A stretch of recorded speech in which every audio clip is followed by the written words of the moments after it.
il y a un tronçon d'autoroute fissuré qui serpente le long du fleuve Missouri, taché de poussière couleur rouille et éclairé par de longues lampes vrombissantes qui bourdonnent comme des cigales dans la chaleur d'eau. Ces nuits-là, lorsque le réseau électrique est maintenu et que les lampes au sodium flamboient, la route paraît presque sacrée, un ruban d'or cousu à travers la prairie infinie, promettant à chaque voyageur un retour sain et sauf. L'imam Youssouf m'a dit un jour que les routes sont comme les versets du Coran, claires en plein jour, mais pleines de révélations lorsque le soir apaise le monde. J'étais trop jeune pour le comprendre à l'époque, et pourtant l'image m'est restée, aussi tenace que le limon de la rivière dans les semelles de mes bottes. Rachid, mon père, tenait un restaurant au bord de cette route, un bâtiment bas peint du bleu pâle d'un ciel oublié, aux vitres graisseuses du souffle des friteuses et des camionneurs moroses. Sur le mur du fond, il avait épinglé une simple feuille de papier, plastifiée pour résister aux années, « Si Allah vous secourt, nul ne peut vous vaincre, mais s'il vous abandonne, qui pourra vous secourir après lui ?»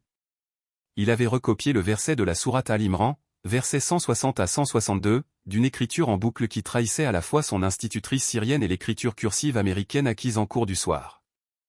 Les habitués pensaient qu'il s'agissait d'un proverbe sur la détermination, seuls ceux d'entre nous, élevés au rythme du Coran, ressentaient le poids profond de chaque syllabe. Toute histoire commence plus loin que ne le laisse entendre ma mémoire.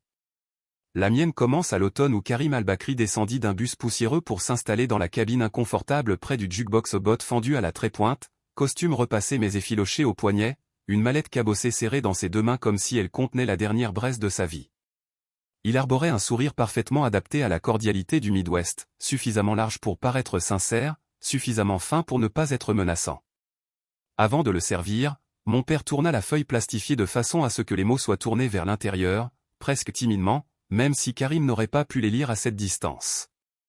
Karim commanda un café noir sans sucre et s'attarda jusqu'à ce que la crème durcisse et coule. Des camionneurs entraient à vélo, aspirant du Chili et discutant de la météo, il écoutait comme si chaque syllabe était une confession. Lorsque la sonnette au-dessus de la porte se tut enfin, il paya d'un billet de 50 francs, repoussant la monnaie d'un geste qui reflétait la générosité, mais sentait vaguement le calcul. En se levant, ses yeux se fixèrent sur le verset caché comme dessiné à l'encre magnétique. Il dit, « La foi accrochée au mur reste la foi. Mais la foi vécue est plus puissante. » Mon père tressaillit, comme un soldat sursaute au craquement d'une brindille, longtemps après la guerre. Plus tard, dans la réserve, il confia qu'une telle aisance dans la cadence coranique ne pouvait pas être le fait d'un inconnu par hasard. Un homme comme lui, avertit-il, soit porte bonheur, soit cache une tempête. Karim revenait chaque soir. Il apportait de petits cadeaux, des dates enveloppées dans du papier journal, un album corné de Gibran, une radio réglée en permanence sur du jazz qu'il laissait sur le comptoir comme pour offrir aux clients son propre pouls. Les affaires prospéraient, les routiers donnaient de meilleurs pourboires, attirés par la grâce naturelle de Karim, qui racontait des anecdotes sur les ruelles de Damas et les gratte-ciel de Brooklyn. Il parlait de l'islam avec l'humilité naturelle de quelqu'un qui polit une lanterne de famille, éclairant sans jamais se vanter. Pourtant, lorsque le silence s'installa, une lueur de fer froid apparut dans son regard, suggérant des pièces à l'intérieur desquelles les intentions s'aiguisaient comme des couteaux. L'hiver descendait des Dakotas, gainant les clôtures d'une armure de verre. Par une nuit froide, Karim fit irruption, les joues irritées par le vent, et annonça qu'il avait acheté le silo à grains abandonné au bord de la rivière. Il le transformerait, disait-il, en coopérative, les habitants pourraient stocker leurs récoltes gratuitement, gagnant ainsi un avantage sur les acheteurs prédateurs. Le plan semblait vertueux, presque prophétique.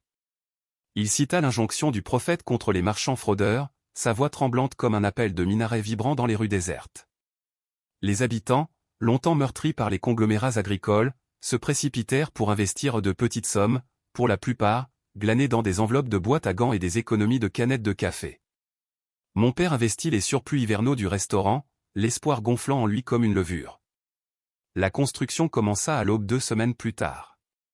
Karim embaucha toute la main-d'œuvre compétente, payant les journaliers avec des espèces fraîchement imprimées. Mais personne ne demanda d'où venait l'argent. Ils travaillèrent à la lumière des projecteurs, maniant des marteaux au rythme des solos de Coltrane résonnant dans la vieille radio de Karim, comme si le jazz pouvait faire miséricorde sur du béton fissuré. J'observais depuis la fenêtre dépolie du restaurant, sentant le cœur de la ville s'accélérer sous la vision de Karim. Pourtant, même la dévotion jette une ombre. L'imam Youssouf, qui enseignait le Coran dans une salle de classe préfabriquée à côté du minaret de la mosquée, a averti, lors de la sermon du vendredi, que la tromperie se fait souvent passer pour la charité, citant les mêmes versets que mon père avait épinglés, ceux qui ont troqué la vérité contre le mensonge, ceux qui ont vendu l'au-delà pour le monde, leur refuge est le feu. Il n'a pas nommé Karim, mais son regard s'est tourné vers l'ascenseur qui s'élevait tel un monolithe sur le ciel d'étain. Ce soir-là, Karim arriva tard, les paumes violacées par le froid, mais son sourire brillait plus fort que l'enseigne lumineuse du restaurant. Il étala des plans sur une banquette, des lignes complexes, des mesures incompréhensibles. Mais dans le tourbillon d'encre, je distinguais quelque chose d'étrange, des volumes de stockage démesurés pour l'espace de l'ascenseur, des prévisions de revenus qui gonflaient comme des contes de fées. Je m'enquis des imprévus, et si les inondations engloutissaient les berges? Karim me tapa sur l'épaule, me qualifiant de prudent, de frère, me prononçant des paroles si péremptoires que j'en crus presque mes propres doutes. Lorsqu'il partit, une rafale claqua la porte, le verre plastifié se détacha de son support, ricocha sur le carrelage avant de se loger sous le jukebox. Je me baissai pour le récupérer, le cœur battant sans raison, mais soupçonnant une cause cachée dans chaque ombre projetée par Karim. Le dégel de février s'est brutal, la fonte des neiges s'est déversée dans les ponceaux, faisant gonfler le fleuve jusqu'à ronger la digue comme une bête affamée.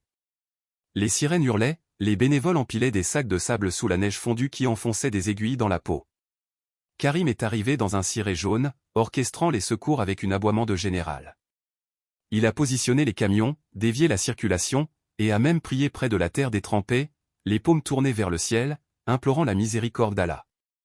Des caméras de Saint-Louis ont immortalisé ses exploits et les ont diffusés à une nation avide de récits de rédemption. Les dons ont afflué, virements bancaires, alerte PayPal, enveloppes remplies d'argent liquide. Karim a investi chaque centime, dit-il, dans la consolidation du silo à grains afin qu'il puisse également servir d'abri contre les inondations. 3 nuits plus tard, la digue craqua comme une côte. L'eau explosa à travers champs, engloutissant tracteurs et granges, projetant les bonbonnes de propane comme des jouets en fer blanc. La ville sombra dans l'obscurité. Les habitants s'enfuirent vers les hauteurs, vers l'ascenseur de Karim, dont les portes en acier étaient illuminées par le générateur. À l'intérieur, des palettes de provisions s'empilaient du sol au plafond, bouteilles d'eau, couvertures, conserves de haricots, étiquetées dans des langues que la moitié de la ville ne pouvait pas lire. Karim salua chaque famille par son nom, les guidant tel un prophète guidant un survivant dans la nuit du désert. Pendant 48 heures, nous avons vécu dans l'immense caverne de ce bâtiment. Les enfants chantaient des sourates sous des lampes suspendues, l'écho envoûtant et charmant. Karim marchait parmi nous, récitant des hadiths sur la pluie comme une miséricorde, promettant que la leçon du déluge resserrerait nos cœurs. Les yeux brillaient, même les sceptiques s'adoucissaient. Jusqu'à l'aube du 3e jour, lorsque l'adjoint du shérif arriva par bateau, les radios crachant des rumeurs. Les inspecteurs du gouvernement avaient retrouvé des fournitures FEMA disparues jusqu'à ce même élévateur, des palettes portant des numéros de série, arrachées aux réserves d'urgence destinées aux zones cycloniques. Licences falsifiées, signatures falsifiées. Et chaque dollar investi, semblait-il, avait financé le vol. Karim ne s'enfuit pas. Il se tenait sur une estrade improvisée de sacs de riz sous film plastique, le visage épuisé. Sa voix, autrefois veloutée, craquait comme de la vieille peinture. Il parlait d'intentions mal comprises, d'intermédiaires qui corrompaient les transactions, de paperasse brouillonne par la bureaucratie. Pourtant, les registres racontaient une histoire plus simple, des profits sous le voile de la piété. Certains hurlaient, d'autres pleuraient, mon père se contentait de fixer du regard, comme s'il cherchait à reconnaître l'homme qui avait un jour goûté son café avec un profond respect. Les adjoints ont giflé Karim, lisant des droits qui sonnaient creux face au vent qui se levait.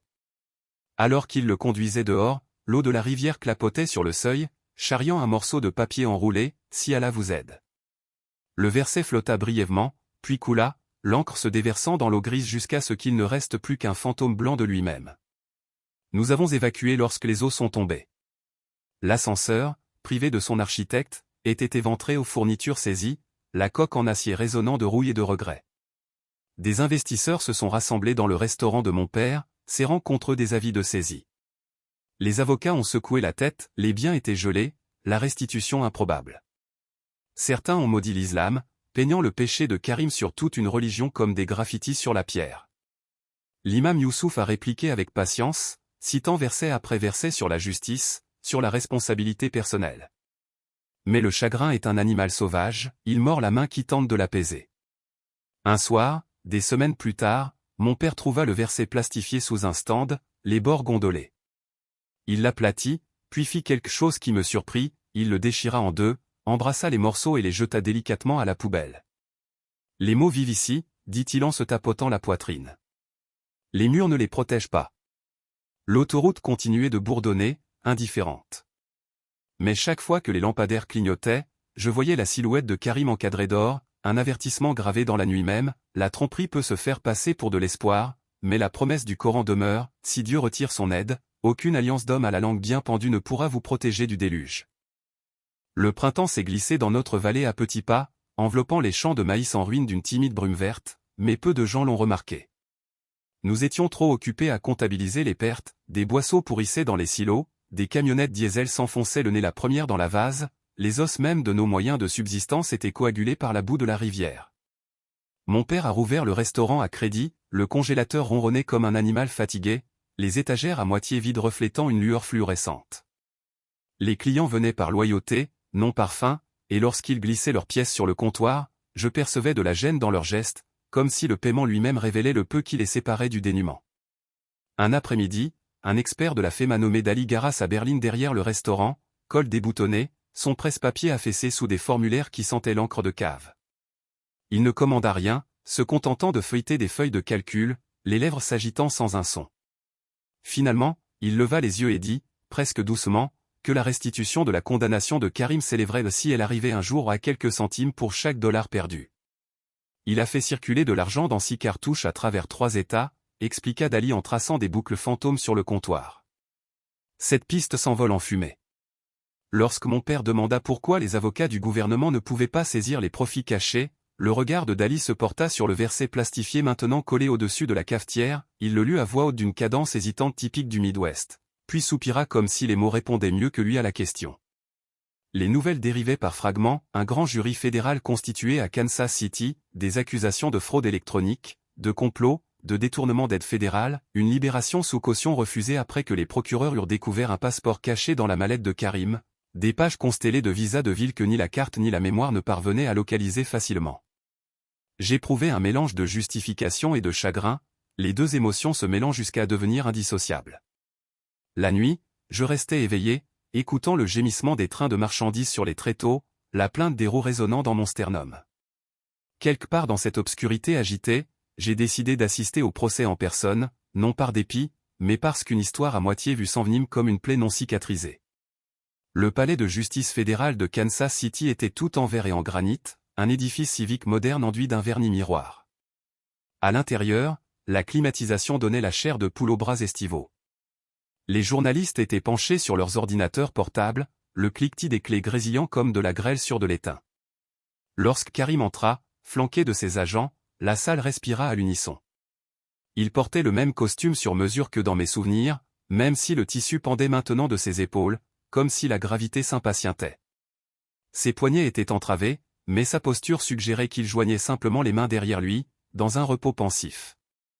Nos regards se croisèrent un instant, une vague reconnaissance se fit jour, puis il fit un léger signe de tête, comme s'il saluait un ancien associé plutôt qu'un témoin de sa ruine. L'accusation présentait des registres gonflés de zéros, des factures pour du béton inexistant, des paiements acheminés par des associations caritatives qui n'existaient que sous forme d'entêtes, des numéros de série FEMA trafiqués avec de l'encre d'imprimante encore brillante sous une lampe ultraviolette. Des courriels projetés sur l'écran montraient Karim conseillant à un associé de confoncer le juste au rentable, exhortant à la rapidité avant que la vague de pitié ne se retire. Chaque pièce à conviction atterrissait comme un corps sur l'asphalte. Pourtant, lorsque son avocat au commis d'office et sous-payé se leva pour le contre-interroger, la voix de Karim résonna à nouveau dans la salle, basse et chaleureuse, chargée de paraboles. Il parla d'intention, citant un hadith sur les actes jugés par leur finalité. Il se présenta comme un homme qui tenta d'intégrer la miséricorde dans un réseau économique cruel et perdit le contrôle lorsque les bureaucrates étranglèrent les chaînes d'approvisionnement. Les jurés se penchèrent en avant, la soif humaine de rédemption luttant contre l'arithmétique. Pendant la récréation, je suis sorti, la place brûlant sous le soleil du Kansas. L'imam Youssouf est apparu à mes côtés, sa robe flottant au vent comme une voile. Il avait conduit toute la nuit, appelé par une tâche qu'il n'avait pas précisée. Nous avons trouvé de l'ombre sous un févier et observé les pigeons tituber dans la brume de la fontaine. Les versets d'Hud ont été révélés après que des archers ont désobéi au prophète, m'a-t-il rappelé doucement, comme si j'étais encore le garçon qui mémorisait la sourate Al-Falaq dans sa caravane. Ils ont abandonné leur poste pour le butin en contrebas, convaincus que la victoire était certaine. Dans cet intervalle, la défaite les a transpercés. Il a marqué une pause. La chute de Karim n'est pas unique, elle reflète chaque instant où le désir a pris le dessus sur la confiance. À l'intérieur, la défense a dégainé son dernier atout, un témoin de moralité, une femme nommée Esha, qui affirmait que Karim avait financé ses traitements oncologiques à Damas des années auparavant. Elle l'a décrit transportant des seaux d'eau potable à travers les allées des tireurs d'élite, échangeant son manteau contre de l'insuline au marché noir. Son témoignage a huilé les rouages de la sympathie, j'ai senti le mien céder malgré moi. Pourtant, l'accusation a répliqué avec des enregistrements de vol montrant que Karim avait séjourné à Dubaï pendant les mois de sa maladie. Esha a craqué sous la contradiction. Dans la galerie, les murmures se sont intensifiés et ont dégénéré en tempête. Le verdict tomba juste après le crépuscule, coupable de tous les chefs d'accusation. Karim resta serein, comme si le président du jury ne faisait que confirmer qu'il savait déjà ce qu'il savait. La sentence était fixée à l'automne, d'ici là, il résiderait à la prison du comté de Clay. Les flashs des caméras clignotaient, les gros titres poussaient comme des champignons après la pluie. De retour chez lui, les téléviseurs du restaurant diffusaient en boucle les mêmes images, ses menottes scintillant à chaque fois, un stroboscope morbide qui laissait chaque box baignée de remords. L'été s'approfondissait. Les avions pulvérisateurs répandaient des produits chimiques sur les champs, mais les inondations avaient salé le sol, les tiges devenaient inégales, les feuilles jaunissaient à la nervure. Les factures s'accumulaient plus vite que les semis. Les gens se disputaient lors des réunions publiques, leur unité se dissolvant comme du sucre dans le café chaud. Certains blâmaient la négligence fédérale, d'autres juraient avec des mots rarement prononcés près d'une église. Mon père écoutait, essuyant les comptoirs avec une dévotion machinale. Lorsqu'on lui demandait son avis, il répétait simplement ceci, « Allah éprouve qui il aime ». Par un soir humide, une lettre m'est arrivée, rédigée avec la calligraphie en boucle de Karim. Elle sentait vaguement le désinfectant et les vieux livres de poche. À l'intérieur, 3 pages pleines à craquer aux des excuses. Une confession? Non, une invitation. Karim m'a demandé de lui rendre visite, insistant sur le fait qu'il avait une vérité à révéler, une vérité qui pourrait sauver ce qui restait de notre ville brisée. Une partie de moi avait envie de jeter la lettre à la poubelle, mais la curiosité, cette compagne sournoise de chaque automne, m'a poussé à obéir. J'ai pris la route vers le nord le dimanche suivant, des nuages d'orage s'abattant sur l'horizon, la route scintillant comme une lame. La prison du comté de Clay était accroupie derrière des barbelés, les néons éteignant l'espoir. Dans la salle des visites, les téléphones crépitaient à travers le plexiglas rayé. Karim paraissait plus mince, sa barbe parsemée de gris, mais ses yeux conservaient cet éclat changeant. Il pressa sa paume contre la vitre, un geste de fraternité que je n'ai pas rencontré. Il parlait vite, comme s'il craignait que le temps ne l'interrompe. Il restait de l'argent, affirmait-il, ou des fonds cachés hors de portée des poursuites, suffisants pour rembourser les investisseurs, reconstruire les digues, semer de nouvelles récoltes. Des comptes imbriqués les uns dans les autres, accessibles uniquement grâce à des codes qu'il mémorisait. Il les abandonnerait 6 mois, et moi seul, je transmettais les coordonnées aux gens. En amana, dit-il, utilisant l'arabe pour « confiance sacrée ». Je lui demandai pourquoi ne pas parler au tribunal, ou aux agents fédéraux. Il se pencha jusqu'à ce que son souffle embue la cloison. L'État l'engloutit en frais. Mais vous, je connais votre cœur. Vous servez la communauté avant vous-même. La méfiance s'est enflammée comme un grésillement, mais une autre étincelle, celle du possible, s'est allumée à côté. Et s'il disait vrai? Et si, enfoui dans sa duplicité, se cachait un éclat de rédemption dont la ville avait désespérément besoin? Je n'ai rien promis, je suis parti plus tôt que prévu. Sur le parking, la pluie s'est mise à tomber, de grosses gouttes claquaient sur le capot, chacune faisant écho aux doutes qui me tiraillaient les côtes. Ce soir-là, j'ai ouvert le Coran au verset que mon père avait affiché. Je les ai lus à voix haute, la voix tremblante, que les croyants placent donc leur confiance en Allah. Nulle part les versets ne mentionnaient qu'il faut faire confiance à un homme simplement parce qu'il se drape dans les Écritures. La sourate continuait, si quelqu'un se détourne, Allah se suffit à lui-même et est digne de louange. J'ai refermé le livre, sa tranche dorée reflétant la lumière d'une lampe tel un horizon dessiné. Les jours passèrent, lettre après lettre, le ton de Karim passant de la supplication à la menace subtile, l'argent disparaîtrait si je restais silencieux, les opportunités se volatilisent, Dieu détient les plus grands comptes, mais même Dieu attend de ses serviteurs qu'ils agissent. Mon sommeil se fragmentait en segments irréguliers, mes rêves peuplés d'ascenseurs à nouveau inondés, de billets tourbillonnant comme des feuilles autour de visages noyés. J'envisageais de me confier à l'imam Youssouf, mais il était absent pour une conférence au séminaire. Mon père, quant à lui, parlait moins à chaque lever de soleil, comme si les mots étaient devenus trop coûteux.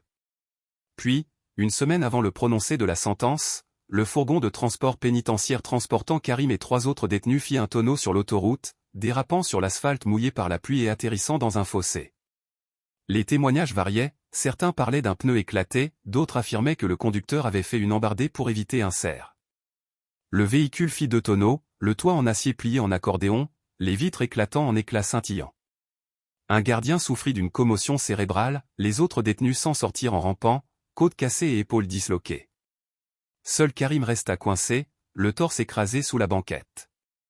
Les secours travaillèrent à la lumière des projecteurs, les cisailles hydrauliques hurlant.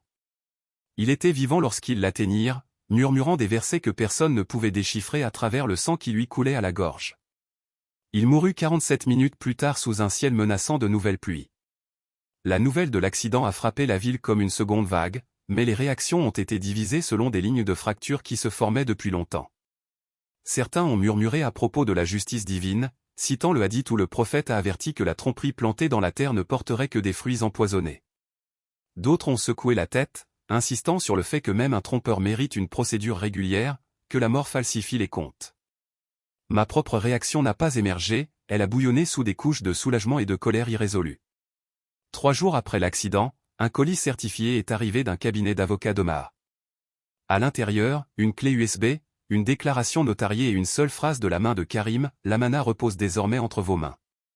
Cette déclaration m'autorisait à agir en tant qu'exécuteur testamentaire de certains actifs numériques, fournissant des codes d'accès et des adresses de serveurs disséminés dans le monde entier. Mon pouls s'emballait.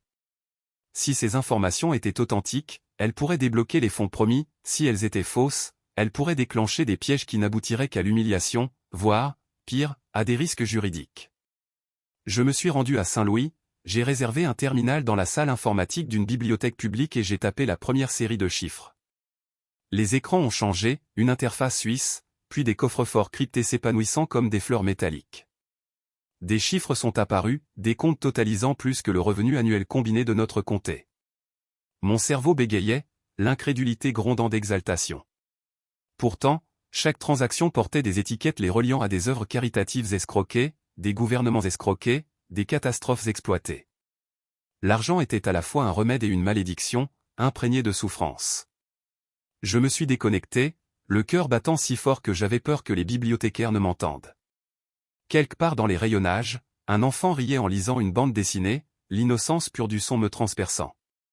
J'ai alors compris que, quel que soit mon choix, le prix suivrait. Débourser les fonds discrètement, c'était devenir complice du blanchiment d'aides volées. Les remettre aux autorités, et la bureaucratie pourrait bien récupérer chaque centime, laissant notre ville dans un état identique. Les garder secrets, et leur poids me consumerait, comme le fleuve consume les digues. Sur le chemin du retour, le crépuscule maculait les chaumes de blé d'une teinte orangée. Je me garai sur le bas-côté, moteur au ralenti, et récitai le début de la sourate Al-Fatiha, la voix tremblante, une supplication pour être guidé sur le droit chemin, une reconnaissance pour ceux qui ont encouru la colère de Dieu en s'égarant. Le vent faisait vibrer l'herbe du bord de la route comme des pages qui se tournent. Le choix s'offrait à moi, aussi large que cette route fissurée, et là où elle s'incurvait à perte de vue, je ne pouvais pas encore distinguer si la miséricorde ou un nouveau jugement m'attendait. Si Allah vous vient en aide, nul ne pourra vous vaincre. Mais parfois, l'aide vient comme une épine plutôt que comme un pansement, obligeant le voyageur à étudier chaque étape avant de poursuivre sa route. L'aube arriva, mince et hésitante, une tache d'étain sur le bord oriental des plaines, pourtant j'étais déjà réveillé, les doigts crispés sur une tasse en polystyrène dont le café avait depuis longtemps pris la couleur de l'eau de rivière. La clé USB reposait sur le comptoir du restaurant, sous la lumière bourdonnante du ballast, sa coque en plastique pas plus grande qu'un pendentif crucifix, mais plus lourde que la caisse et le jukebox réunis. Chaque fois que je la regardais, des versets me chuchotaient dans le crâne, et ne consommez pas injustement les biens d'autrui, et ne corrompez pas délibérément les fonctionnaires pour dévorer une partie du bien d'autrui, de manière pécheresse, alors que vous savez. C'est le 36e verset de la sourate Al-Baqarah, a dit un jour l'imam Youssouf, et ses disciples ont hoché la tête, le rangeant comme des rations de secours jamais destinées à être utilisées. Mais maintenant, les mots avaient un goût métallique dans ma bouche, imprégné du goût rouillé de la véritable importance. Mon père sortit de la cuisine, son tablier maculé de pâte, son regard allant de mes jointures blêmes à l'allée endormie. Mauvaise compagnie, murmura-t-il, ne parlant pas seulement de Karim, mais de la légion fantôme de ses choix qui persistait, accrochée à notre air comme de la fumée de graisse. Il plia des coupures de journaux à côté de la caisse enregistreuse, les contrats à terme sur le maïs en baisse, les chèques de relance fédéraux bloqués en commission, l'accident de la prison du comté de Clay présenté par les experts comme une pièce de théâtre moraliste. Tous les gros titres avançaient la même morale, tricher et être écrasé. Mais l'histoire s'étendait désormais au-delà des côtes écrasées de Karim, elle se déroulait à travers les circuits imprimés et les serveurs cloud, s'immisçant dans mon sang tel un parasite réclamant un hôte. J'ai tout avoué d'un seul coup, lettres, codes, les coffres-forts regorgeant d'argent lâchés par des nobles origines dans des mains ignobles. Mon père écoutait, le visage aussi impassible que des champs en hiver. Quand j'ai eu fini, il a dit, l'aumône offerte par un voleur est comme de la viande sacrifiée aux idoles. La chair est là, mais la bénédiction est dépouillée. Il m'a serré l'épaule, sans me réconforter ni me réprimander, me rattachant simplement à son amour. Puis il s'est retiré pour retourner des crêpes à des clients qui ne goûteraient jamais au tumulte qui grésillait dans cette cuisine exiguë. La nouvelle de la fortune cachée de Karim s'est infiltrée en ville par des moyens aussi mystérieux qu'une osmose. La rumeur a gonflé la somme au-delà de toute mesure, les commerçants affirmant qu'elle pourrait rivaliser avec les jackpots de la loterie. Le shérif a visité le restaurant sous couvert de déjeuner, scrutant chaque recoin comme si de l'argent pouvait se dissimuler dans un sachet de sucre. Il m'a demandé si j'avais reçu une correspondance inhabituelle, sa voix était empreinte d'une indifférence éprouvée. J'ai secoué la tête, et le mensonge s'est répandu sur ma langue comme du sel sur de la glace. Cette nuit-là, des éclairs ont meurtri le ciel de violet et de vert, projetant les ombres déchiquetées des peupliers sur les murs de la chambre. J'ai allumé mon Lenovo rouillé et me suis connecté à travers des couches d'anonymat en forme d'oignon, les doigts glissant sur les touches. Un à un, les comptes dormants ont refleuri, les champs d'équilibre s'illuminant de chiffres si hauts qu'ils défilaient hors de l'écran. Un seul virement, juste un test, me suis-je dit, pouvait effacer tous les prêts hypothécaires dans un rayon de 160 km. Pourtant, toucher ces fonds, c'était comme tremper une louche dans du miel empoisonné, une douceur dissimulant une piqûre fatale. Mon curseur a survolé le lien, téléchargé les déclarations, jusqu'à ce que mes yeux brûlent. En désespoir de cause, j'ai ouvert un autre onglet et cherché un commentaire sur le verset de la sourate An-Ni qui met en garde les croyants contre la trahison.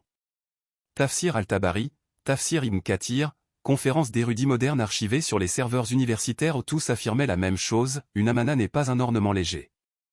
C'est une chaîne qui lie l'âme à la responsabilité le jour où les os témoigneront. J'ai fermé l'ordinateur, les paumes moites, certain que continuer seul me transformerait en une piètre réplique de Karim, maîtrisant les écritures mais sourd à leur musique. À l'aube, je me suis rendu à la caravane temporaire de la mosquée encore imprégnée d'une odeur de contreplaqué et de nettoyant au citron et j'ai trouvé l'imam Youssouf agenouillé sur le tapis de prière, son tasbih claquant doucement entre ses doigts calleux.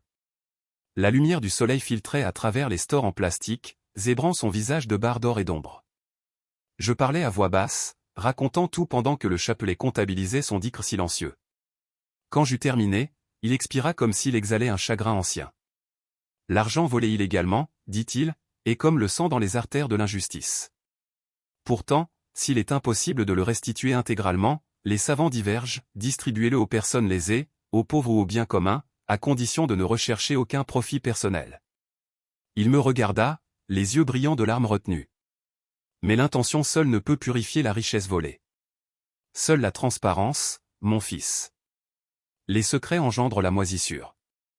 Nous avons convenu d'un plan aussi fragile que l'argile naissante, convertir les fonds en un fonds public administré par un consortium de voix insensibles aux schismes locaux, inspecteurs fédéraux, auditeurs d'État, responsables d'églises chrétiennes, notre petite synagogue, la mosquée. Chaque versement serait enregistré, chaque reçu publié en ligne pour que tout citoyen puisse le vérifier. Une transparence telle un projecteur, repoussant la corruption. L'imam Youssouf a averti que cela attirerait à la fois la résistance bureaucratique et les opportunistes se faisant passer pour des vertueux pour leur part de salut. Avant que nous puissions agir, les premiers courriels anonymes arrivèrent, tous signés Kidre du nom du mystérieux guide qui avait déconcerté Moïse. Ils avertissaient que s'immiscer dans l'héritage de Karim réveillerait des hommes plus durs que des maréchaux, des comptables de cartels, des politiciens véreux, des œuvres caritatives fantômes créées pour blanchir les atrocités des régimes.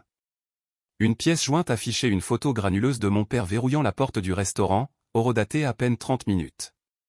Un autre courriel indiquait le numéro d'identification de mon pick-up, l'itinéraire du bus scolaire de ma nièce à Omaha.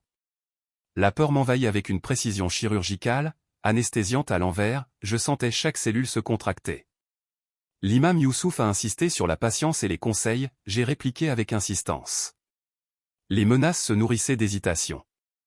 Nous avons rédigé une lettre de divulgation au procureur fédéral, expliquant les comptes et offrant notre coopération. Avant de l'envoyer, cependant, le shérif est revenu, brandissant cette fois un mandat d'arrêt pour « cause probable de vol de biens fédéraux ». Les adjoints ont renversé des bouteilles de sirop, saisi des tours d'ordinateur et soulevé des planchers comme si l'argent allait proliférer. Ils sont repartis les mains vides, mais triomphants, emportant la clé USB et mon ordinateur portable cabossé dans des sacs à preuves. L'humiliation fut plus brutale que la perte. Les rumeurs allaient bon train, le fils de Rachid avait peut-être rejoint l'escroquerie de Karim dès le début. La réouverture miraculeuse du restaurant avait peut-être été financée par des palettes de la FEMA vendues sur eBay. La clientèle diminua. Des graffitis apparurent toute la nuit sur le mur du fond du restaurant, les voleurs lisent aussi le Coran. Mon père le nettoya à l'aube, l'eau ruisselant de peinture rose, le visage indéchiffrable. Avec la disparition des clés numériques, l'accès à la fortune semblait coupé, mais la menace subsistait. Un homme en costume gris anthracite m'a intercepté devant l'épicerie, badge négligemment brandi, division des crimes financiers du département de la sécurité intérieure. Il parlait comme un script, claquant sa langue sur chaque consonne. Le réseau de Karim, disait-il, s'étendait au-delà des escroqueries agricoles, des filières de trafic d'êtres humains dans le sud-ouest, des médicaments contrefaits acheminés vers les cliniques des Appalaches. Il soupçonnait qu'une partie de la fortune finançait des cellules extrémistes à l'étranger. « Nous avons besoin de votre coopération, a-t-il dit, pour le bien de votre pays et le vôtre. » À cet instant, le sol s'est effondré non pas sous l'effet d'un tremblement de terre, mais sous l'effet de la vitesse effroyable des hypothèses qui s'entrechoquaient. Je me suis vu à travers son prisme, un homme musulman d'origine immigrée, héritier d'un code suspect hérité d'un escroc décédé. Il n'offrait aucune garantie, seulement des menaces voilées de citations à comparaître, de gel d'avoir, de listes de surveillance qui érodent l'identité comme de l'acide. J'ai exigé un avocat, il a glissé une carte dans ma veste et a disparu parmi les voitures garées. Cette nuit-là, l'imam Youssouf et moi nous sommes retrouvés dans la kitchenette de sa caravane, dont l'unique ampoule grésillait de mythes. Il nous a révélé que le compte de dons de la mosquée maigre mais crucial avait été signalé pour vérification sans explication. Des mains invisibles nous pincent partout où nous allons, a-t-il dit d'une voix tendue. Nous avons prié la Salah al-Istikhara, cherchant conseil. Mon front a appuyé sur le tapis jusqu'à ce que l'odeur de laine et de poussière se mêle à mon haleine, mais aucun rêve éclairant ne m'a traversé à l'aube. Pendant ce temps, la rivière se retirait, révélant les restes tordus de la récolte de l'année précédente, des tiges blanchies à la chaux. Le restaurant de mon père était au bord de la faillite, les livraisons de produits étaient interrompues à cause de factures impayées. Un après-midi, il trouva un avis de saisie scotché à la porte d'entrée, de l'encre coulant là où la rosée avait coulé. Il le retira discrètement, le replia dans la poche de son tablier comme un chèque impayé, puis se remit à servir du café aux 2 clients restants qui firent semblant de ne rien remarquer. En désespoir de cause, j'ai conduit 3 heures jusqu'à une entreprise de cybersécurité à Columbia, dans le Missouri. J'étais composé d'anciens camarades de classe du collège communautaire qui vivaient désormais au milieu de racks de serveurs bourdonnants et de canettes de boissons énergisantes. Ils ont accepté de cloner mon disque dur confisqué à partir d'une sauvegarde cloud que j'avais oubliée, toujours inactive en ligne. Grâce à de nouveaux identifiants, nous avons pu accéder au coffre-fort. Mais cet accès secret me donnait l'impression d'empiéter sur ma propre conscience. Chaque clic risquait de déclencher des alarmes silencieuses, mais ne rien faire menaçait de ruiner tout ce que j'aimais. Nous avons initié le premier virement, un compte séquestre sous contrôle de l'État, destiné à la reconstruction des digues.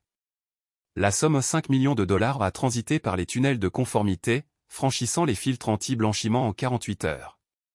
Les gros titres des journaux ont fusé, un bienfaiteur anonyme finance la reconstruction après les inondations.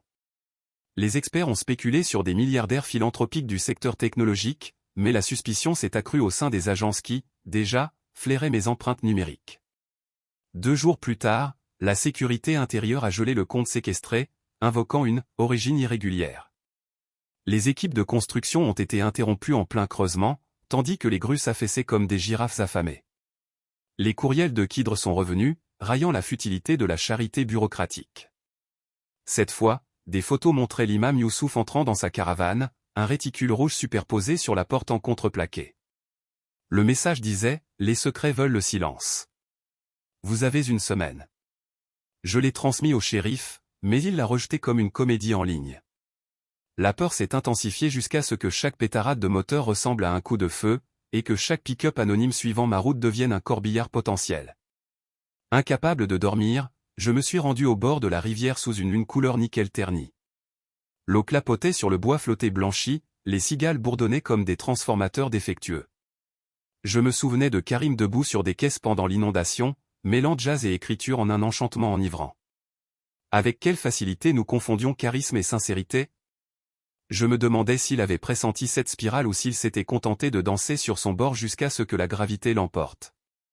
Dans la pénombre, j'envisageais de vider les coffres effacés, annuler, consigner le miel empoisonné dans l'oubli numérique. Mais effacer les fonds absoudrait-il ou aggraverait-il le mal? Ces dollars, bien que souillés, pourraient encore irriguer l'avenir s'ils étaient déversés par des voies propres et publiques. Le Coran parle de l'eau descendant du ciel pour ranimer la terre morte, pourtant, cette même eau peut noyer les récoltes lorsque les digues cèdent. C'est le récipient qui dicte la bénédiction ou la calamité. Je m'agenouillais et puisais l'eau de la rivière, la laissant couler entre mes poings, pensant au prophète Ayoub qui avait enduré toutes les pertes tout en restant patient. J'imaginais les habitants, les poignets atrophiés à force de réduire les listes de courses à l'essentiel, leurs enfants dormant dans des caravanes de la FEMA empestant encore le désinfectant. L'argent de Karim pourrait leur acheter des matins. Ou bien les piéger dans des enquêtes s'étalant sur des décennies, leurs espoirs étant cités à comparaître comme preuve. 2 nuits plus tard, un cocktail Molotov traversa la vitrine du restaurant, une boule de feu s'abattant sur les tables en formica. Mon père et moi parvînmes à étouffer les flammes avec de la toile de jute humide, mais la fumée s'engouffra dans les dalles du plafond, noircissant 20 ans de graisse en dentelle cancérigène. Le shérif mit l'affaire sur le compte du vandalisme adolescent. Nous savions que ce n'était pas le cas. Kidre avait cessé de donner l'alerte, il avait commencé à manifester. Les experts en assurance arrivèrent le lendemain, constatant que notre police d'assurance était expirée le mois précédent, suite à des prélèvements automatiques sur un compte à découvert. Mon père s'appuya contre le comptoir calciné, les épaules voûtées comme s'il portait le toit. Ce verset est vrai, murmura-t-il, invoquant le Coran que ma mère récitait autrefois lorsque les orages faisaient trembler les vitres. Quand Allah retire son secours, aucune forteresse ne tient. Il ne blâmait pas Dieu, il reconnaissait que nous nous éloignions de l'encre divine, ballottés par chaque vague de peur et d'avidité. Je suis retourné à Kansas City, cette fois au tribunal fédéral, non pas en spectateur, mais en suppliant. Avec une résolution tremblante, j'ai demandé un rendez-vous avec la procureure adjointe Rachel Kim, celle qui avait poursuivi Karim. Après des heures de détecteurs de métaux et de saisie au bloc-notes, elle m'a conduit dans une salle de conférence stérile, aux murs vides et résonnants. J'ai tout exposé, la clé USB, les menaces, le séquestre gelé, mon désir de transférer la totalité de la somme sous contrôle judiciaire pour restitution collective. Elle écouta, le visage indéchiffrable, puis se pencha en arrière et croisa les doigts. Vous rendez-vous compte, dit-elle, que ces aveux pourraient vous impliquer dans le blanchiment d'argent, l'obstruction et peut-être la complicité après coup? J'acquiesçai. Elle me demanda pourquoi j'avais attendu. Je parlais d'Amana, de peur, de l'exigence d'honnêteté du Coran, même lorsqu'elle nous frappe. Son expression s'adoucit peu à peu, le scepticisme tempéré par une sorte de respect. Au cours de la semaine suivante, des agents m'ont accompagné lors de débriefings où chaque mot de passe était récité, chaque transfert tracé. Ils ont saisi le disque cloné et m'ont placé sous protection temporaire dans un motel en bord de route dont les rideaux sentaient la fumée ancienne. De là, j'ai regardé les informations locales montrer le retour des digues, grâce aux fonds d'urgence fédéraux débloqués après l'intervention du parquet. Ils n'ont mentionné ni mon nom ni celui de Karim, seulement une résolution coopérative. Pourtant, devant le motel, une berline tournait au ralenti à des heures indues, le conducteur masqué par des vitres teintées, escorte fédérale ou menace larvée, impossible de le dire. Vendredi, après les prières du vendredi célébrées dans le sous-sol d'une église empruntée, la caravane de la mosquée faisant actuellement l'objet d'une enquête pour incendie criminel, l'imam Youssouf s'est approché, les yeux rougis. des ouvriers réparant la digue avaient découvert un coffre-fort en acier enterré sous les fondations du silo à grains. À l'intérieur, des passeports, des portefeuilles froids de crypto-monnaies et un carnet rempli de vers arabes élégiaques entrelacés de coordonnées. L'ultime secret de Karim. Des agents fédéraux sont intervenus avant que les habitants ne puissent en savoir plus. Les spéculations allaient bon train, s'agissait-il d'une rançon pour faire taire des partenaires? Un échange de biens volés? Les germes d'une nouvelle fraude? J'ai pensé à Karim saignant sous le siège écrasé, murmurant des passages bibliques. Peut-être, dans ce crépuscule, avait-il saisi ce que même les prophètes implorent, un pardon qui surpasse l'échec. Peut-être que la boîte était une dernière tentative pour transformer son héritage de la tromperie en bienfaisance. Ou peut-être n'était-ce qu'une coquille de plus dans l'infinie poupée gigogne de ses machinations. Vers le soir, je suis retourné au motel et j'ai trouvé la porte entr'ouverte. À l'intérieur, les tiroirs étaient éventrés, le matelas poignardé, ma valise vidée comme une carcasse. Sur le miroir, griffonné avec du dentifrice, amana brisé, jugement proche. Aucun objet de valeur ne manquait, seulement le sentiment de sécurité, une valeur inestimable. Les agents fédéraux m'ont relocalisé dans l'heure, rédigeant des documents qui sentaient la gestion de crise. Ils ont promis une enquête. Leurs yeux, cependant, murmuraient que vous aviez invité cette tempête. Les semaines s'étirèrent jusqu'à fin septembre. Les dossiers judiciaires s'accumulaient, les audiences étaient ajournées. Le restaurant rouvrit ses portes avec des moyens limités, les murs repeints d'un jaune tournesol plein d'espoir, même si le jukebox était désormais silencieux, ses haut-parleurs fondus par la chaleur. Les clients revenaient au compte-gouttes, moins avides de nourriture que de preuves que nous nous appartenions toujours.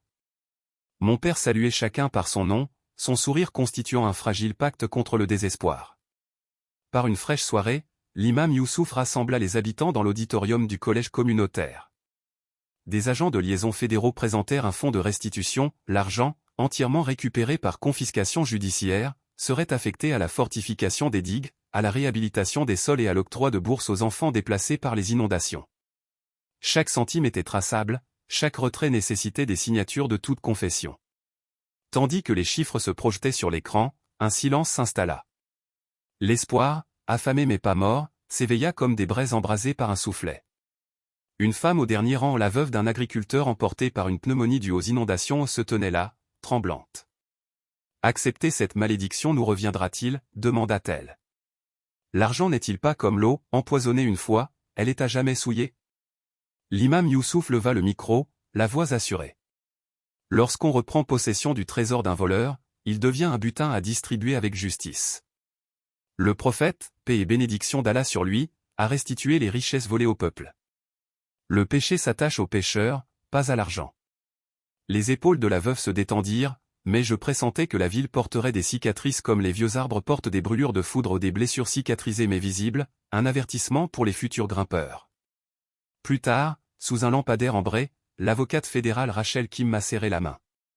Les accusations portées contre vous, a-t-elle dit, ne seront pas retenues. La coopération compte.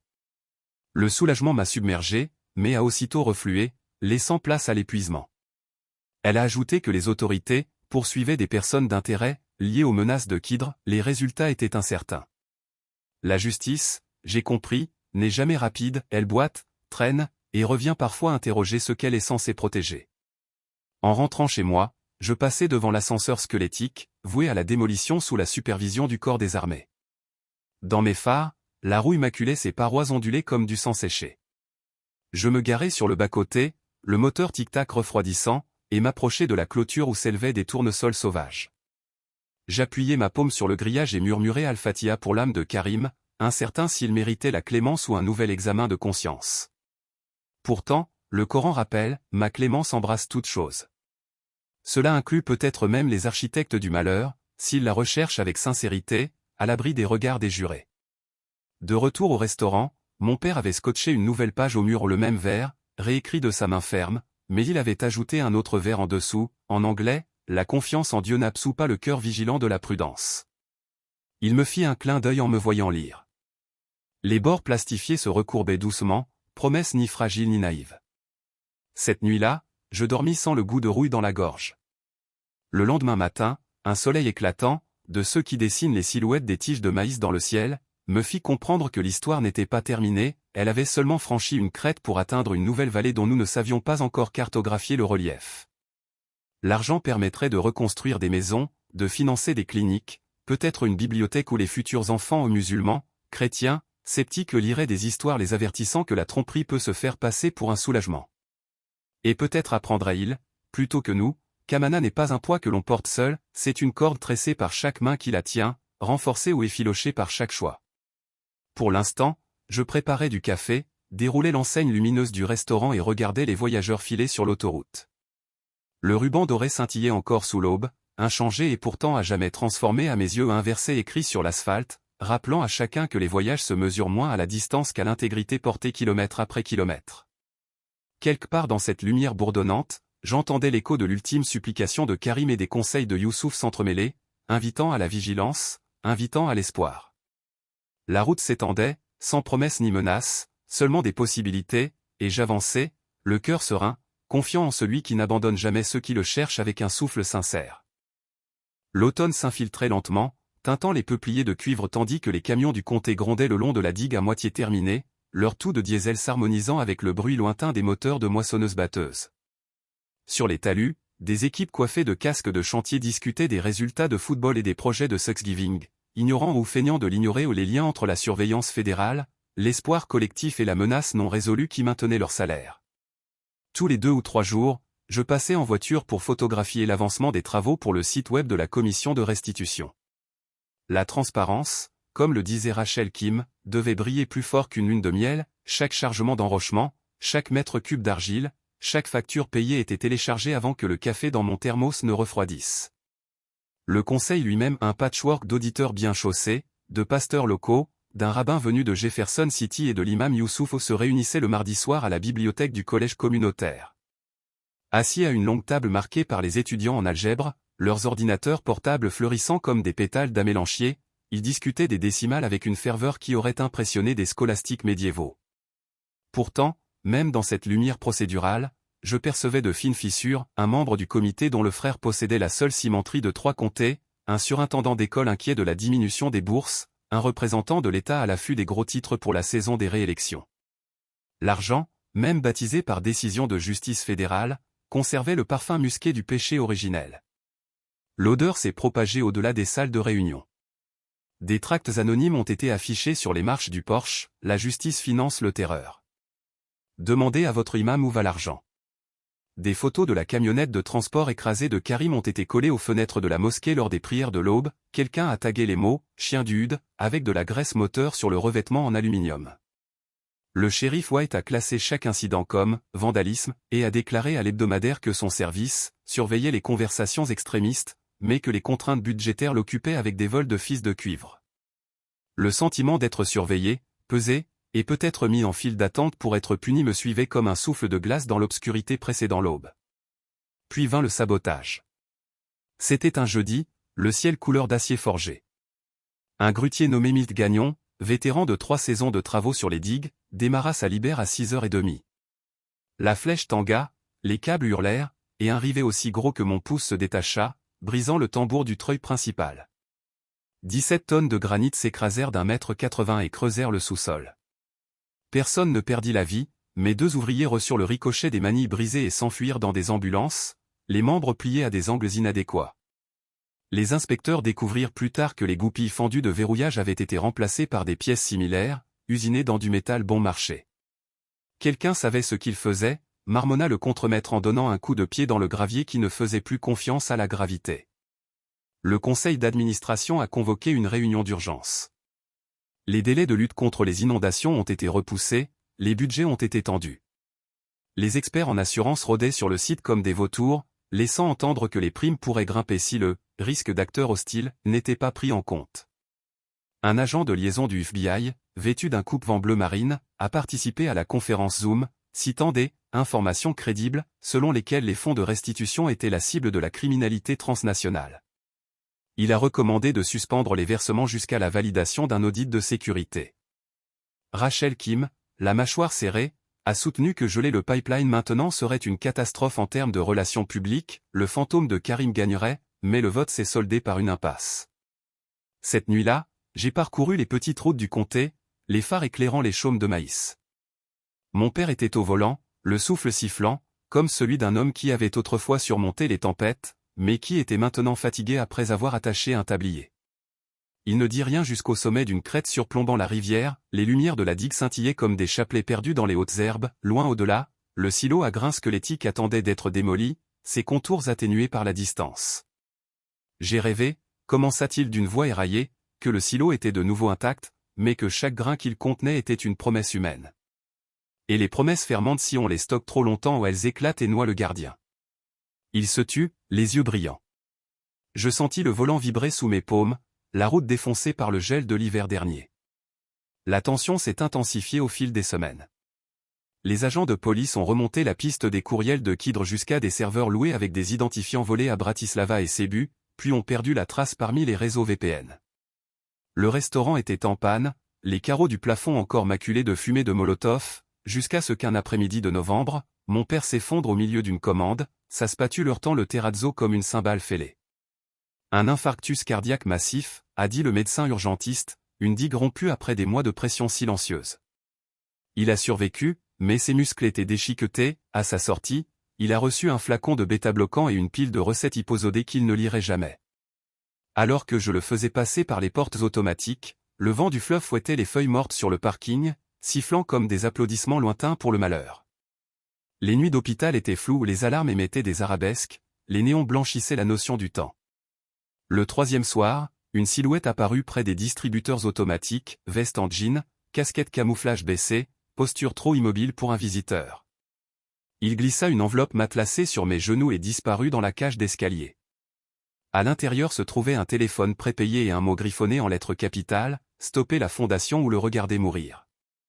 Minuit. Appelé.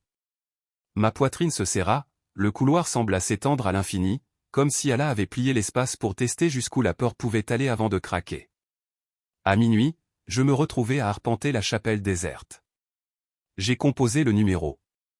Une voix, modulée par un logiciel, s'est mise à réciter le Coran ou la sourate Al-Humaza dont les versets parlent des accumulateurs qui comptent leurs richesses en pensant qu'elles les immortaliseront. Puis, la prochaine goupille fendue soutiendra un toit au-dessus des écoliers. Votre choix cimente leur destin. La ligne a été coupée. J'ai raccroché, le cœur battant la chamade, conscient que les menaces s'intensifient face au silence, mais s'amplifient face à une mauvaise réponse. L'imam Youssouf arriva avant l'aube, interpellé par un texto tout aussi frénétique, faute de voyelles. Il pria au chevet de mon père, puis nous nous retirâmes à la cafétéria, la vapeur du porridge embuant ses lunettes. La peur, dit-il, est un prêt dont on paie les intérêts avant le capital. Il proposa de rendre la menace publique, conférence de presse, image de la caméra piéton du sabotage de la digue, téléphone remis directement au FBI. Transparence, encore. Mais la transparence est un miroir, elle peut amplifier autant que révéler, transformant la rumeur en feu. La confiance tissée de la ville pourrait-elle survivre à un nouvel incendie? Pendant que nous débattions, un nouveau courriel arriva sur le disque partagé du conseil, une vidéo tournée au crépuscule, à faible angle. De lourdes bottes pataugeaient dans l'eau peu profonde en direction de la digue, s'arrêtant au niveau du fossé fraîchement coulé. Une main gantée sortit une fiole de liquide trouble et la versa dans le béton ou de l'acide sulfurique, comme l'indiquait l'étiquette. La caméra fit un panoramique vers le haut pour capturer le coucher de soleil scintillant derrière la silhouette de l'ascenseur en ruine. Le texte en surimpression clignotait, une fondation doit tomber. Choisissez. L'horodatage indiquait que la vidéo avait été filmée moins d'une heure plus tôt. Les équipes se sont précipitées et ont constaté que le fossé, marqué par l'acide, s'écaillait déjà, une autre journée de cure perdue. L'assurance a résilié la police d'assurance. Sans couverture, aucun entrepreneur ne se risquerait à poursuivre les travaux.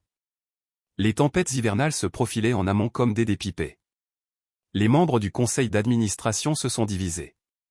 Le pasteur local Schaeffer a soutenu que le fonds devrait être réaffecté au rachat des zones inondables et que les ingénieurs fédéraux devraient terminer la digue à leur rythme. Le rabbin a insisté sur le fait que capituler récompenserait la terreur. 2 représentants du conseil municipal ont démissionné devant la caméra, invoquant des raisons de sécurité personnelle.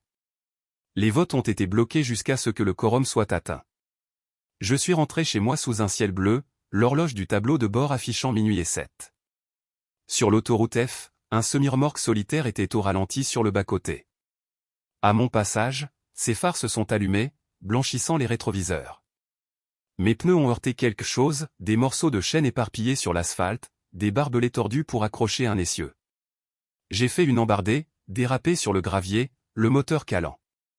Lorsque le silence est revenu, j'ai entendu de légers cliquetis, la chaîne était assemblée.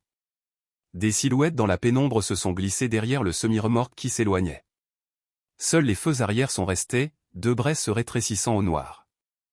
Lorsqu'une dépanneuse m'a ramené chez moi, l'adrénaline avait laissé place à la rage.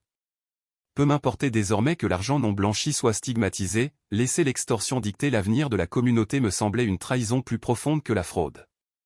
L'aube saignait sur le linoléum de la cuisine tandis que je reprenais l'accès au coffre, autorisant 3 virements, un prêt relais à l'entrepreneur de la digue, cautionné par le gouvernement fédéral, des primes de risque pour chaque ouvrier du chantier et un séquestre pour une clôture de sécurité avec caméra de surveillance. J'ai appuyé sur « Exécuter », le pouce de la souris vibrait. 3 heures plus tard, l'agent de liaison du FBI m'a téléphoné, mi-admiratif, mi-réprimandant. Il m'a dit que la garde à vue était rétablie avec effet immédiat. Je lui ai dit que je n'abandonnerais pas le chevet de mon père. Les agents ont néanmoins pris position dans des SUV banalisés devant l'hôpital, leurs antennes hérissées comme des chardons d'hiver. Les menaces s'intensifièrent, mais le ton changea, maintenant, des captures d'écran de registre de compte avec mes codes d'autorisation mis en évidence, des légendes annonçant la prison. J'ai réalisé que Kidr avait un accès route à des systèmes que je croyais sécurisés, peut-être l'avait-il toujours eu, grâce à l'architecture originale de Karim. J'imaginais un Jonas numérique au cœur d'une baleine d'espionnage, je pouvais lutter contre les fils pour toujours ou prier pour la délivrance. La prière est arrivée sous le couvert de la curiosité. En suivant les métadonnées de la vidéo de l'acide, les techniciens du FBI ont repéré une adresse MAC unique et non masquée qui pinguait une tour de télécommunications rurale près du site de l'ascenseur quelques minutes avant sa mise en ligne. Les voitures de patrouille du shérif, les agents de sécurité et les SUV du bureau ont convergé vers une étable à bétail abandonnée. À l'intérieur, ils ont découvert une série d'antennes paraboliques, des répéteurs de microcellules et un homme attaché à une chaise par des serre-câbles, les yeux gonflés et clos. Sur sa poitrine, une pancarte en carton « Je suis la voix des Kidr », rien des plus ainsi qu'un ordinateur portable connecté pour diffuser des signaux cellulaires via des numéros IMEI falsifiés. Le captif était Milt Gagnon, le grutier. Il bégayait entre ses dents cassées que des hommes masqués lui avaient saisi quelques jours après l'incident de la goupille fendue et l'avaient forcé à enregistrer des menaces tout en manipulant du matériel. Il les avait entendus parler un arabe teinté d'accent du Golfe, se plaignant de paiements impayés. Les analystes du bureau ont recoupé les transferts offshore de Karim, parmi les comptes fictifs, on trouvait des versements réguliers à un cabinet de conseil, Desert Magnat Consulting, enregistré à Dubaï, dissous la semaine suivant la mort de Karim. Les racines du complot étaient bien plus profondes que notre vallée. Les groupes de travail fédéraux se multiplient rapidement dès qu'il y a des allégations de financement du terrorisme.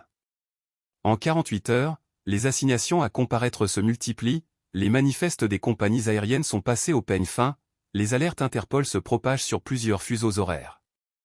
Dans cette précipitation, les problèmes locaux risquent d'être noyés. J'ai interrogé Rachel Kim, les fonds des digues seraient-ils à nouveau gelés? La communauté paierait-elle pour des crimes orchestrés sur un autre continent? Sa réponse se résume à une seule phrase, « Je protégerai l'oléoduc, je mettrai votre ville au jour ». Le jour s'annonçait des forums publics sous escorte, des retransmissions en direct expliquant les flux financiers, des sermons comparant la manna moderne à la charité des Ansar à Médine. La peur s'estompa lentement, comme la ligne de gel après l'équinoxe. Les boîtes aux lettres cessèrent de tousser des menaces. À la place, arrivèrent des enveloppes remplies de questions manuscrites, comment demander des subventions pour les terres, ou s'inscrire aux loteries de bourse, si le restaurant pouvait servir les déjeuners des bénévoles. L'espoir retrouva sa propre inertie. Un matin de décembre, des charges de démolition abattirent enfin l'élévateur à grains. Les spectateurs se rassemblèrent derrière les barricades, emmitouflés dans des parkas, les joues rouges. Je me tenais à côté de mon père, appuyé sur une canne, le cœur battant à travers ses doigts posés sur ma manche.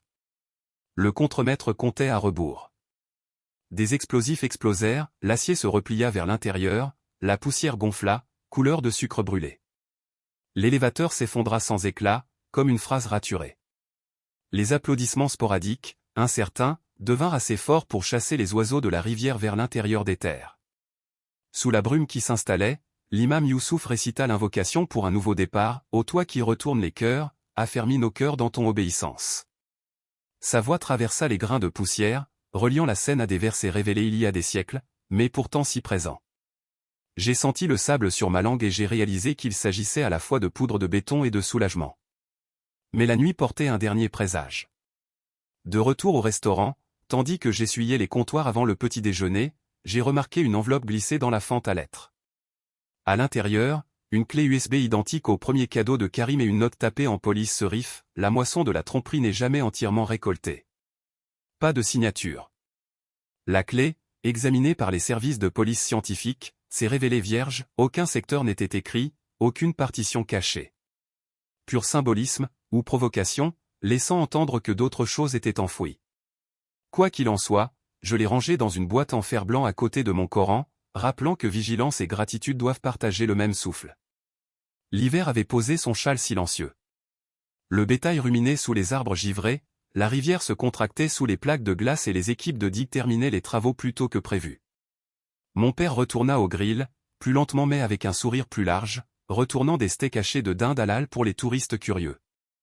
Chaque soir, je fermais le restaurant, verrouillais les portes et lisais des versets à voix haute, et quiconque commet une injustice ou pêche contre lui-même puis implore le pardon d'Allah, trouvera Allah pardonneur et miséricordieux.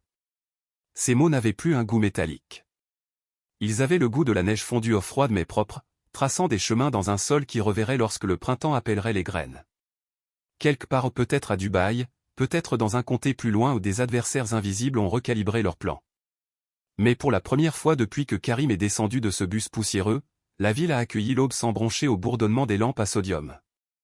Les routes sont toujours des verts, insiste l'imam Youssouf, et ce soir, elles racontent des voyages en avant, non des échappées en arrière. J'empoche la clé du restaurant, sans ses dents appuyées sur ma paume comme une minuscule boussole fidèle, et je sors là où l'autoroute scintille sous les constellations hivernales, un ruban d'or cousu encore plus serré que la peur. La neige est arrivée tard cette année-là, comme pour vérifier si la nouvelle digue méritait les honneurs d'un véritable hiver du Midwest. Elle est arrivée par une nuit de janvier si calme que les flocons planaient tels des papillons de nuit effrayés, recouvrant la berge d'un silence absolu. De la fenêtre du restaurant, j'observais les phares projeter des halos fantomatiques sur les congères, le bruit des pneus des camions sur l'asphalte salé. À l'intérieur, le jukebox a enfin réparé au gazouillet, Naïma, de Coltrane, la même élégie que Karim jouait autrefois comme base de ses illusions. La chanson sonnait désormais moins comme un deuil et plus comme une bénédiction fragile, chaque note de saxophone portée par la lente expiration d'une ville qui apprend à respirer à nouveau. Les recouvrements suivent rarement des paraboles nettes, ils zigzaguent, s'accrochent à des clous invisibles. Les conseillers en assurance sont revenus, calculant les primes dans des tasses fumantes de café. Le comité de restitution a révisé les feuilles de calcul et s'est disputé sur des décimales, mais bientôt les lettres de bourse d'études ont flotté dans les boîtes aux lettres des félicitations manuscrites ancrées avec une douce autorité. Le Loam argileux a retrouvé sa fertilité sous des amendements payés par de l'argent corrompu, nettoyé par une transparence implacable. Même la cicatrice où l'élévateur à grains est tombé a fait germer les premières pousses de panique raide, des racines s'élevant profondément pour ancrer le sol contre de futures inondations. La création, prêchait l'imam Youssouf un vendredi glacial, est un artisan patient, elle répare avec les saisons, pas avec les secondes. Pourtant, sous les progrès réalisés se cachaient des écueils non résolus. L'équipe spéciale du FBI avait arrêté 2 agents liés à Desert Magnat Consulting, l'un à Dearborn, l'autre à Houston, des hommes qui transféraient des fonds à des ONG écrans, et qui prononçaient le nom de Karim avec la familiarité des involtes de cousins éloignés. Ils parlaient de directives, de phrases codées, récoltées avant l'arrivée des batteuses, mais refusaient de remonter jusqu'au véritable cerveau, invoquant des familles à l'étranger. Les procureurs ont évoqué des impasses internationales en matière d'extradition et un brouillard diplomatique. L'affaire, telle une rivière en dégel, continuait d'avancer, mais portait en elle des plaques de glace secrètes. Chaque gros titre rouvrait les rumeurs, qui d'autre pourrait encore se cacher dans notre ombre? Cette question a pris une tournure plus aiguë lorsque Léa Whitmore, rédactrice en chef de l'hebdomadaire du comté, m'a téléphoné, l'inquiétude perçante. D'étranges anomalies sont apparues dans les ordres de modification du projet de digue, quantité gonflée, matériaux déclassés après inspection. Un sous-traitant, nouveau dans la région, se vantait d'avoir des bureaux qui se sont avérés être une boîte aux lettres louée à Tulsa. Léa craignait que la corruption ne se soit glissée sous les roulottes de chantier, profitant du fonds même destiné à lutter contre la corruption. Au début, je me suis hérissé, la vigilance était devenue un rituel, nos audits exhaustifs. Mais le souvenir de la belle langue de Karim a calmé ma défensive. J'ai promis d'enquêter. J'ai commencé par les factures, numéros de série, signatures, cachets qui s'enroulaient sur les bords. Des schémas se sont dégagés, trop ordonnés, presque répétés. Des palettes de barres d'armature acheminées par temps de neige, alors que la route d'accès était officiellement fermée, des livraisons de diesel étiquetées en gallons, dépassant la capacité du réservoir du site. Le nom figurant en haut de chaque ordre de modification était inévitablement Forefront Logistique LLC, le nouveau venu de Tulsa. Forefront avait passé avec succès les contrôles préliminaires, ses assurances et sa caution impeccable. Pourtant, une recherche d'antécédents a révélé que l'entreprise n'avait été créée que 6 mois auparavant, son fondateur était Edgar G., sans nom de famille, et ses documents d'entreprise signés d'une écriture en boucle étrangement similaire à celle de Karim, mais c'était peut-être la paranoïa qui teintait ma perception. L'imam Youssouf s'est joint à l'enquête, son calme, aussi tendu que l'acier tressé. Ensemble, nous avons visité le dépôt de la digue à l'aube, la neige crissant sous nos bottes.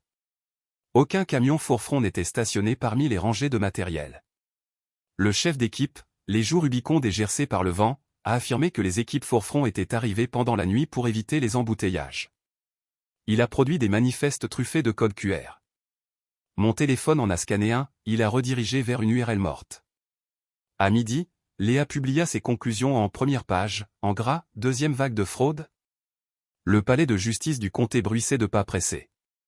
Le conseil se réunit ce soir-là dans la bibliothèque, sa lueur fluorescente vacillant comme une paupière nerveuse. Rachel Kim participa à une téléconférence depuis Washington, l'image pixelisée par le Wi-Fi de l'hôtel, mais sa voix était glaciale, gelait les paiements à Forefront, assigné à comparaître leur dossier, déclencher la garantie de bonne exécution. Les votes furent adoptés avec peu de dissidence, l'épuisement nous avait appris la rapidité. Les agents fédéraux cadenassèrent le jardin loué par Forefront le soir même. La suite fut à la fois décevante et révélatrice. L'assureur obligataire a remis une pile de documents prouvant que le fondateur de Forefront était récemment décédé d'un accident vasculaire cérébral, un homme bien réel, une véritable nécrologie, mais dont l'identité avait été usurpée quelques semaines après son enterrement. L'analyse numérique a permis de remonter à la constellation d'adresses IP liées aux menaces de Kidr. L'auteur de ce second siphon n'était pas un opportuniste local, il possédait une connaissance approfondie des failles réglementaires et des failles atténuées par le deuil. Pourtant, la brèche avait échoué. Notre transparence fastidieuse, implacable, avait repéré la corruption avant qu'elle ne s'installe. Léa rédigea un éditorial comparant le processus au conseil du prophète sur l'inspection des produits du marché, soulever le grain, exposer les grains humides en dessous. Elle cita le hadith, le traduisit et l'annota, puis conclut, la lumière du soleil est prophétique. L'expression se répandit dans la presse d'État, en quelques jours, des sénateurs défendirent des projets de loi imposant des tableaux de bord publics en temps réel pour les dépenses d'infrastructures. Parfois, semblait-il, la vertu se propageait plus vite que le vice. Pourtant, la victoire me laissait perplexe. Au restaurant, entre 2 repas de dinde pour des lutteurs lycéens en pleine charge de glucides avant les régionales, je me surprenais à scruter les visages à la recherche d'une menace. Mon père, plus fort maintenant, remarqua ma distraction et me prit à part. Il me tendit les moitiés déchirées du verset original plastifié qu'il avait jadis jeté. Il les avait recollées, même si la couture restait visible. Rien ne retrouve son innocence première, dit-il, mais tout peut témoigner. Il désigna la route d'un signe de tête, où les chasse-neige creusaient des sillons en crête lumineuse, une écriture en espace négatif, la lumière sculptée par l'obscurité. Cette nuit-là, l'insomnie me serrait le crâne comme un étau. Je me glissai dans la réserve du restaurant, lumières éteintes, et parcourus une dernière fois le registre du coffre-fort. Solde non affecté, 982 000 $ et la monnaie et les intérêts s'accumulaient pendant que les auditeurs se débattaient. L'approbation du conseil d'administration étant bloquée par la fatigue procédurale, le reste risquait de stagner.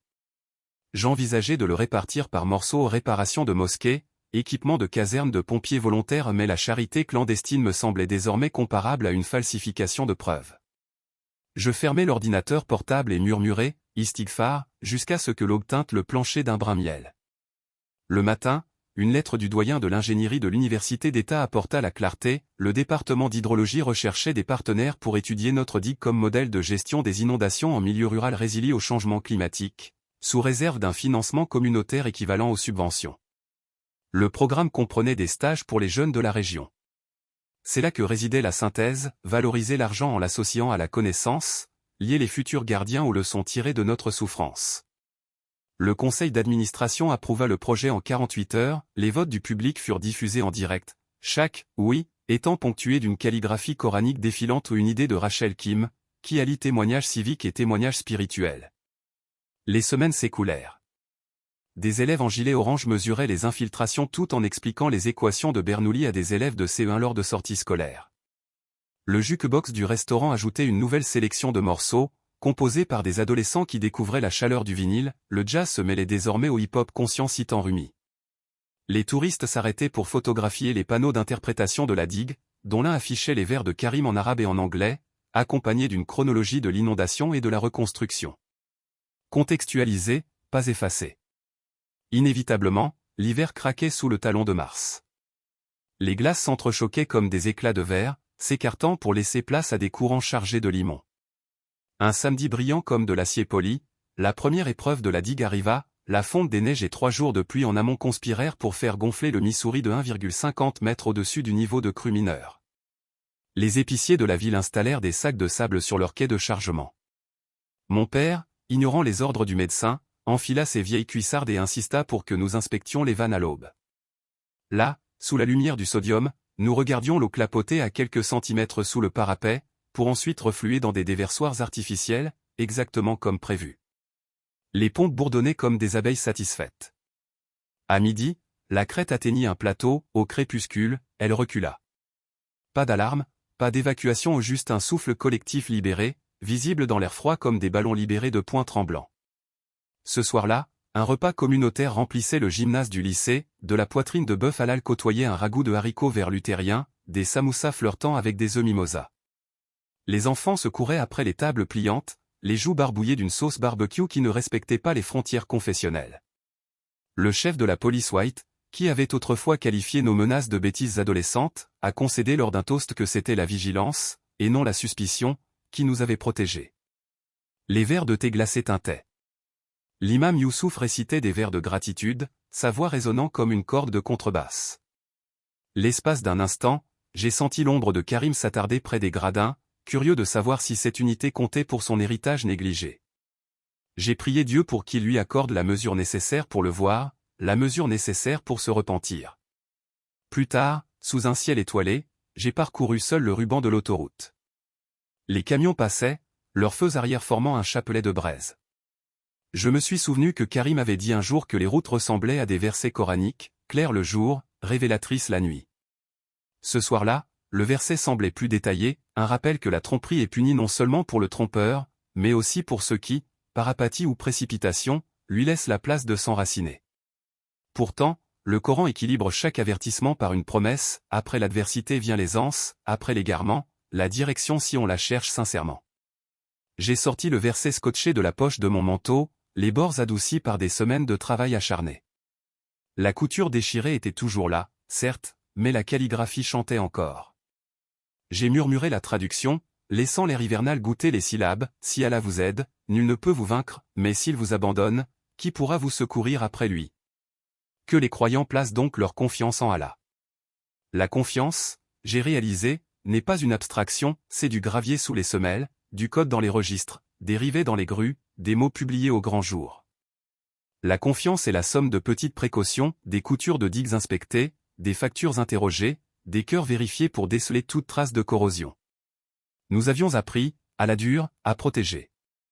Derrière moi, l'enseigne du restaurant s'alluma, ses néons cursifs se reflétant sur les bancs de neige fondant, chez Rachid. Mon père avait dû se lever de sa sieste pour saluer la poignée de camionneurs en quête de nuit. Je me retournai, les pas craquants, le pouls régulier.